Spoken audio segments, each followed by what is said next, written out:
Your real friends, your real family shows up for you and you show up for them, and it deepens your relationships. If you're trying to make $1 million, that may take you 10 years, might take you 6 years. That's a long ways. And there's a lot of distractions that can come along the way. But did it ever come across your mind that maybe they're going through a lot more than you going through right now in your life? But they understand that, hey, I still got to love myself. It doesn't matter where you finish. It matters that you run after your goals and your dreams. The way to live is to run after your dreams, to run after your goals, and to run after that finish line.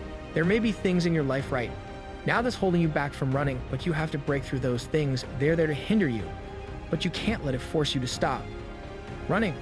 Chase your dreams. And the third thing happens if you can push yourself through and break through whatever challenges life gives you, is each time you have a breakthrough, you get stronger.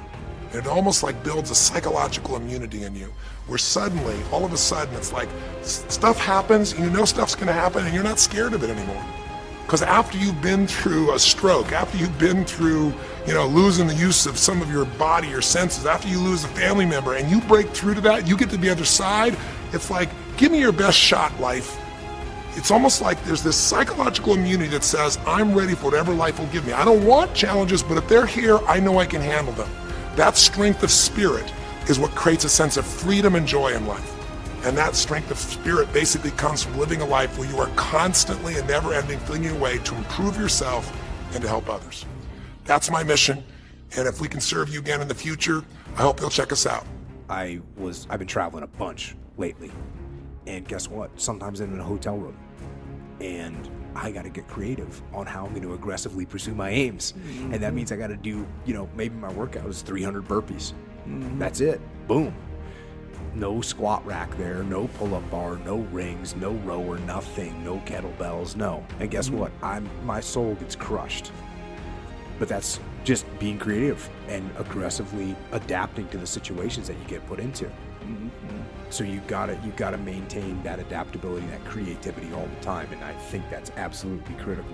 Whether it's working out in a hotel room, whether it's finding something good to eat or not eating because there is nothing good to eat, whether it's being in a leadership situation and you're adapting to a personality that is awkward or different or you're not ready for. There's 3 ways you can continue to participate with us. You can come to an event, come have an experience with us live at a weekend at our Unleash the Power Within or our Date with Destinies. I think you'll find it's very different than just sitting here talking to you quietly, sitting in front of your computer screen. It's a rock and roll environment. It's like going to the ballpark and having one person sitting there talking to you versus being in the ballpark or the rock and roll concert, with 50,000. There's an energy and a power that comes from it. Second is there's immersion.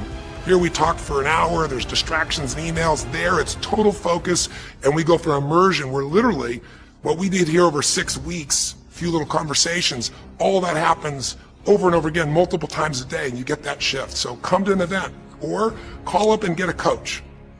We have people that you can work with and have a free coaching session and make sure it's really valuable for you. But these are people that can check in with you to help make sure you break through, you make the changes you want to make in your career or your finances or your body or your emotions or whatever area matters to you. Or a situation that needs to be overcome. That's flexibility and mobility you have to maintain. Oh yeah, I was kind of a crazy kid growing up.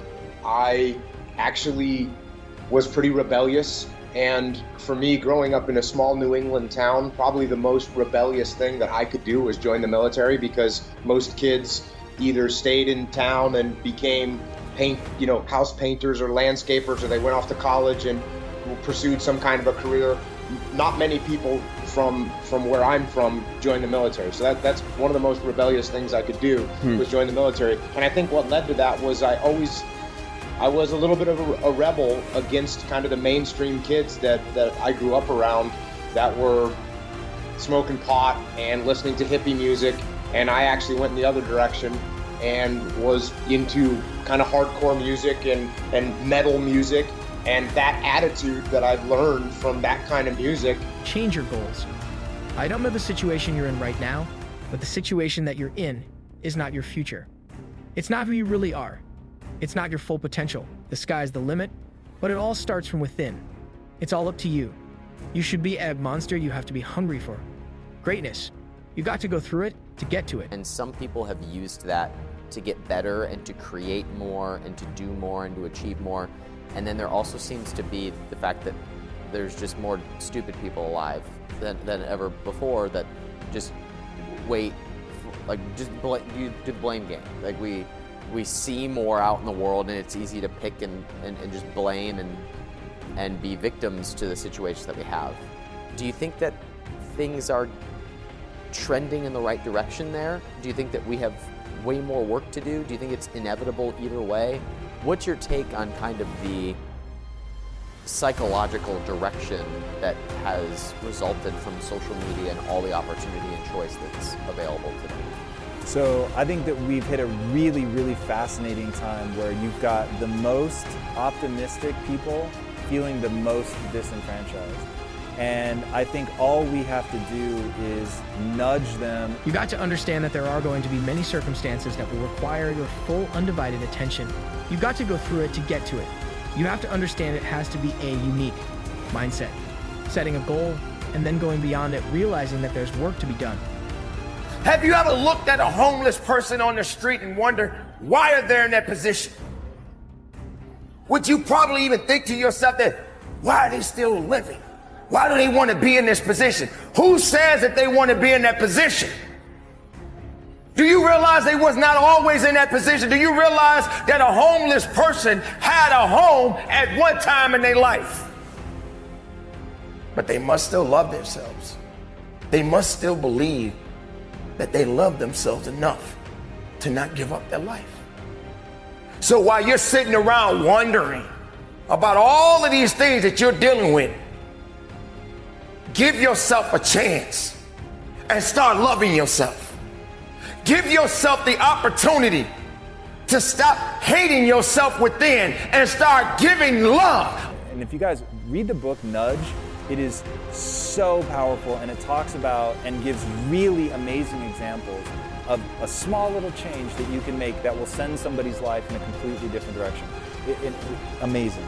So I think right now, and I don't know how you guys felt, and I really don't mean for this to be political, I'm not a political guy, but when I saw Occupy Wall Street, it made me so sad, because here I was, a child of the 80s who just believed that you could get rich, that you could do what you set your mind to, which is why it was so easy for me as a little kid, even though, you know, my family teetered between white collar, blue collar. At one point, my dad was working as a mechanic, but it never dawned on me that I couldn't be rich if I put in the work. But now people really believe that that system is corrupt and it's broken.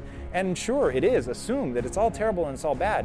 But how does that help you? You need to identify how it works and what you can do to come up in it. And my thing is, don't worry about whether the American dream is alive or dead. Ask, what is the American dream? Unconditional love of yourself.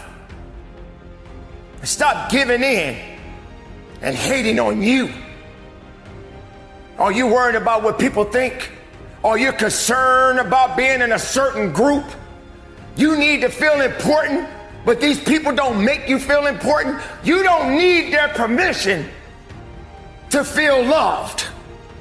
You don't need to be connected to these type of people because they don't even love themselves, because they feel they got to belong to something or someone to be someone special.